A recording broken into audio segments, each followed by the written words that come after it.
Welcome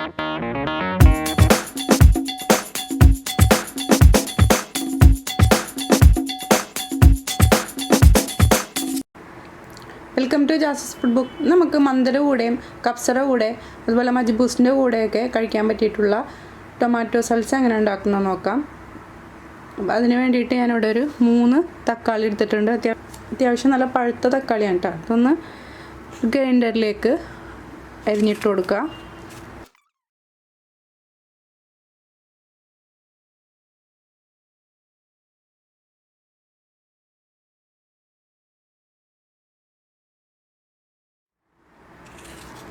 കൂടുതലുണ്ടാക്കുന്നുണ്ടെങ്കിൽ ഒരു മിക്സറുടെ ജാറിലിട്ടിട്ട് അടിച്ചെടുക്കുക. ഞാനിപ്പോൾ ഗ്രൈൻഡറിലാണ് അടിച്ചെടുക്കുന്നത്.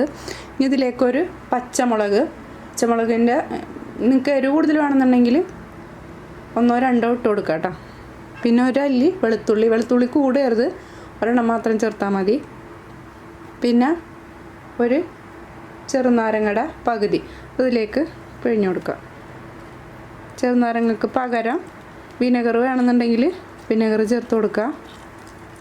ഇതിലേക്കൊരു 2 ടേബിൾ സ്പൂൺ മല്ലിയില ചേർത്ത് കൊടുക്കുക. ആവശ്യത്തിന് ഉപ്പിട്ട് കൊടുക്കുക. ഇതൊന്നും ഒട്ടും വെള്ളമില്ലാണ്ട് നന്നായിട്ടൊന്ന് അടിച്ചെടുക്കുക. നമ്മുടെ ടൊമാറ്റോ സൽസ റെഡി ആയിട്ടുണ്ട്. ഇതൊരുപാട് അങ്ങോട്ട് ഫൈനായിട്ട് അരച്ചെടുക്കണ്ട കേട്ടോ. ചെറിയ തരിയോട് കൂടിയിട്ട് അടിച്ചെടുത്താൽ മതി. മന്തിയുടെ കൂടെ കപ്സയുടെ കൂടെ അതുപോലെ മജ്ബൂസിൻ്റെ കൂടെയൊക്കെ നല്ല കോമ്പിനേഷനാണ്. അപ്പോൾ എല്ലാവരും ട്രൈ ചെയ്ത് നോക്കുക. അഭിപ്രായങ്ങൾ അറിയിക്കുക. അടുത്ത വീഡിയോ ഇട്ട് വരുന്നവരെ ഓക്കെ, ബൈ, സീ യു.